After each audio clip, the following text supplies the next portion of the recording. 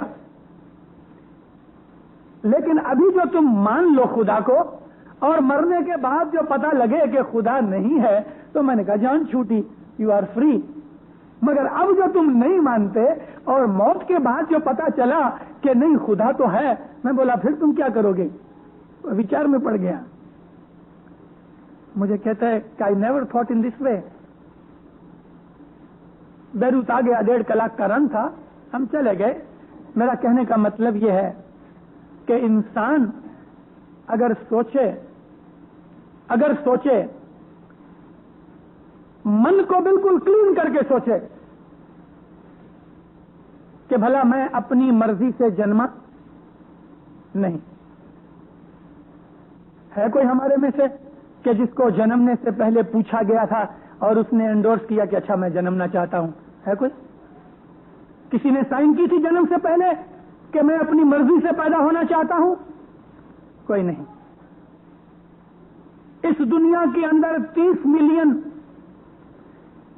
ایسے لوگ ہیں, 30 ملین یعنی 3 کروڑ 3 کروڑ ایسے جوڑے ہیں, کپل ہیں کہ جو میڈیکل سائنس کی نظر سے بایولوجیکلی شریر کے حساب سے بالکل فٹ ہے بچہ پیدا کرنے کے, مگر یہ 3 کروڑ کپل ان کو بچہ نہیں ہوتا اور ان کو ان کے شریر میں کوئی خرابی نہیں. ڈاکٹر سمجھنے سے بالکل فیل ہو چکے ہیں کہ کیوں بچہ نہیں ہوتا. 3 کروڑ دنیا میں ایسے جوڑے ایوریج اندازہ لگایا گیا. اور یہ چیز آپ کو, یہ جو یونائٹڈ نیشنز کے جدے جدے ڈپارٹمنٹ ہیں ان کی کبھی کبھی رپورٹس پڑھا کرو. یونائٹڈ نیشنز کی جو ہو ہے نا, World Health Organization under United Nations, اس کی رپورٹ میں یہ نکلا ہے. انہوں نے جو انڈیا کے اندر کمیشن بھیجی تھی وہ رپورٹ بھی پڑھنے جیسی ہے کہ انڈیا کے اندر 30 کروڑ گائیں ہیں انڈیا میں. کبھی ان کا گوشت کاٹ کاٹ کے کھائیں تو 5 برس تک ان کو بھوک مرے کی کوئی ویادی مٹ جائے. تو یہ ہو والے لکھتے ہیں 3 کروڑ ایسے کپلز ہیں, ایسے مات پتا ہیں کہ جو دعائیں کرتے ہیں اور دوائیں کرتے ہیں مگر ان کو بچہ نہیں ہوتا, اور سائنس کی درشٹی سے ان میں کوئی خرابی نہیں. پھر بچہ کیوں نہ ہوئے پتہ نہیں. یعنی قدرت کا کوئی اونچا ہاتھ تو ہے, کوئی اور سپریم پاور تو موجود ہے کہ جو انسان کی ڈیسٹینی کو کنٹرول کر رہی ہے. بمبئی کے اندر ایک دن میں چوپاٹی سے جا رہا تھا گام کو, تو سینڈسٹ برج آتا ہے. یہ برج پار کرے تو وہاں ٹرام ملتی ہے. اب تو ٹرام نکل گئی بامبے سے. ایک بائی چلی جاتی تھی, اس کے پاؤں میں چمپل تھی اور وہ گھسیٹ گھسیٹ کے چلتی تھی. ایک بچہ اس نے اٹھایا ہوا ہے اور 6 کے 7 بچے پیچھے ایک دوسرے کی ہاتھ پکڑ کے لائن لگا کے چلتے ہیں. ابھی آپ کو پتہ ہے بچے تو مستی کریں گے. ماں بیچاری تھک گئی, اس نے کھڑے ہو کے 2-4 بچوں کو خوب رکھ دیا, منہ پیٹیا, جنمتا ہی نہ یا پیدا ہوتے ہی مر گیا ہوتا تو اچھا ہوتا. میں سوچ میں پڑا, 6-7 بچے ہیں, تھک گئی ہے, تنگ آ گئی ہے, اور یہ کہتی ہے کہ تم جنم سے ہی مر گئے ہوتے تو اچھا تھا. ایک یہ ماں ہے کہ جس کے 5-7 بچے ہیں اور وہ یہ دعائیں کرتی ہے کہ تم جنم سے مر گئے ہوتے تو اچھا تھا, حالانکہ وہ اس کے کلیجے کی دعا نہیں, چڑ کے منہ سے کہہ دیا ہے.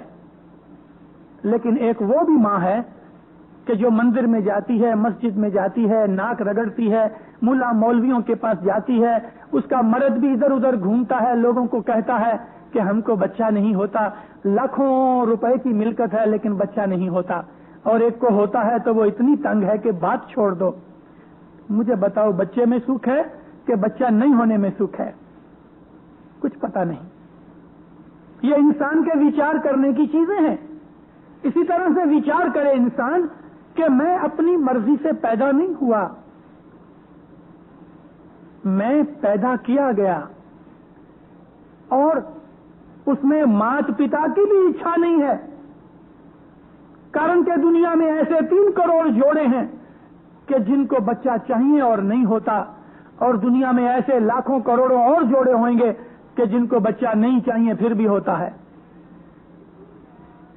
انسان ابھی تک اس چیز کو نہیں سمجھ سکا. اور پھر دوسری چیز, جیون خلاص ہونے کا جو اینڈ ہے, موت بھی ہماری مرضی سے نہیں آتی, موت بھی ہماری اچھا سے نہیں آتی, سوا کہ جو خدا کے عاشق ہیں ان کو نوٹس ملتا ہے اور وہ کہہ سکتے ہیں کہ ہم کو 8 دن اور ٹھہرنا ہے, اور وہ ٹھہرتے ہیں. ایسے لوگ ہیں بہت تھوڑے جنہوں نے خدا کو پا لیا ہے, جنہوں نے موت کو قبضے میں کر لیا ہے, اپنے ارادے سے مر سکتے ہیں. مگر ایسا آدمی شاید 1 لاکھ میں کہ 5 لاکھ میں کہ 10 لاکھ میں ایک ہوئے گا. بمبئی کے بڑے جماعت خانے سے صبح نیاز پی کے میں نیچے اترا. میں نے معانزہ کے اندر بھی یہ داخلہ دیا ہے. نیچے اترا جہاں آدھا دادر آتا ہے, یہاں بمبئی کی مشہور بائی, کوئی بمبئی والا ہوئے تو پتہ نہیں اس کو معلوم ہوئے, فاطمہ چرئی. یہ فاطمہ چرئی سر رحمت اللہ چینائی کی بہن, یہ سلطان چینائی, رحمت اللہ چینائی, غلام علی چینائی بامبے گیرج والے کروڑ پتی ہیں. سر رحمت اللہ چینائی کی بہن, 5 بھائیوں کی یہ بہن فاطمہ بائی چھوٹی عمر میں ودوا ہو گئی, دیوانی ہو گئی. سر منڈان کے لمبی فراک اور اس کے اوپر مردوں کی ایک ویسٹ کوٹ پہن کے وہ گھومتی ہوئے, اور بمبے میں مشہور تھی. چھوٹی عمر سے ہم نے اس کو دیکھا ہے. میں چھوٹا تھا تو اس کو میں نے پتھر بھی مارے ہوئے ہیں, اور بڑا ہو کے میں نے معافیاں مانگی ہیں اس سے. تو ادھر وہ بیٹھی تھی, مجھے دیکھ کے میں اوپر سے اترتا تھا, کھڑی ہوئی. کہتی مشنری علی. میں نے کہا فاطمہ بھائی علی کہیں آئے ہو؟ ٹھیک ہے بہت. نزدیک آئی, ہاتھ دیا, میں نے دونوں ہاتھوں میں اس کے 2 ہاتھ لیے. مجھے کہتی ہے اللہ بیلی آج میرا سفر ہے. میں نے کہا فاطمہ بھائی کہاں جاتے ہو؟ میں سمجھا کہیں پونے بونے جاتی ہے ادھر ادھر. کہتی آج میرا سفر ہے, سمجھتے کیوں نہیں؟ میں نے کہا کیوں, اتنی جلدی کیا ہے؟ آتے برس صاحب کی ڈائمنڈ جوبلی ہے, 1944 کی بات ہے, 45 کی. حضرت امام آئیں گے, دیدار کرو. کہتی وہ تو ادھر بیٹھا ہے, مجھے دیدار کی کیا طلب ہے, میں روز اس کو دیکھتی ہوں, لیکن آج 12 بجے ارادہ کیا ہے, اب میں تھک گئی ہوں. میں بولا ایسا جلدی نہ کرو. کہتی نہیں, اب میں تھک گئی ہوں. اور ایسے زبان سے اس نے کہا کہ اب میں تھک گئی ہوں کہ حقیقت میں وہ دنیا سے کنٹال گئی تھی. اٹھواڑیے میں 1 دن کھانا کھاتی تھی وہ. اچھا, مجھے کہتی بولا چالا معاف کرنا. میں نے کہا اماں میں بھی تیرا بچہ ہوں, مجھے معاف کرنا, تجھ کو میں نے چھوٹی عمر میں بہت ستایا ہے. کہتی تو میرا بچہ ہے, کوئی بات نہیں, اچھا دعا کرنا میرے لیے یا علی مدد. برابر 12 بجے آج میرا سفر ہے. 2-5 جو اس کے پریمی تھے ان کے گھروں میں جا کے بول کے آئی آج 12 بجے میرا سفر ہے. اور ایک بائی کے گھر میں جا کے اس کو کہا کہ آج پلاؤ بناؤ, پلاؤ کھایا. ادھر ادھر سب کو یا علی مدد کر کے جماعت خانے 11:30 بجے آئی. اوپر جا کے تسبیح نکالی, ہاتھ منہ دھویا, اپنا شریر ٹھیک کیا, اوپر سے نیچے چٹائی لے کے آئی, چٹائی بچھائی, چادر بچھائی. 11:45 تھے, ادھر تک چادر رکھ کے سو گئی. ہنس رہی ہے, آجو باجو میں بائیاں, جماعت, بھائی, بچے سب جمع ہو گئے, سب سے باتیں کر رہی ہے, یا علی مدد کہہ رہی ہے, ہنس رہی ہے, جوک کر رہی ہے. ٹاور نے جب گھڑیال میں 12 جو بجائے, اس نے چادر اوڑھ لی, سد پھرا کے فاطمہ چرئی گزر گئی. کیا چیز تھی؟ اپنی مرضی سے مر جائے, چوٹ نہ لاگے اس سنتن کو, جمڑا رہا جکھما رے والا دھن رے گھڑی. چوٹ نہ لاگے اس سنتن کو, خدا کے اس بھگت کو مار نہیں پڑتی. یم راج بھی, ملک الموت بھی اس کی اجازت کے بغیر ہاتھ نہیں لگا سکتا. لیکن ایسے آدمی جو قدرت میں مکس ہو جاتے ہیں وہ لاکھوں میں ایک ہوتے ہیں. ساری دنیا کے ہاتھ میں موت اختیار میں نہیں ہے, جنم ہمارے اختیار میں نہیں, موت ہمارے اختیار میں نہیں. تو یہ اس کے بیچ میں جو کچھ بھی ہے, ہمارے 50-100 کے 100 سال کی عمر کبھی ہم جیئیں تو بھی یہ زندگی کی چیزیں کیا ہماری بن جاتی ہیں؟ دنیا میں ایسے کتنے لوگ ہیں کہ جنہوں نے کبھی یہ سوچا ہوئے, جیسا مولانا مرتضی علی کے پاس ایک یہودی آیا, کہتا یا علی خدا کی ہستی ہے, اس کی کوئی دلیل؟ مولا فرماتے ہیں تیری ہر اچھا پوری ہوئی؟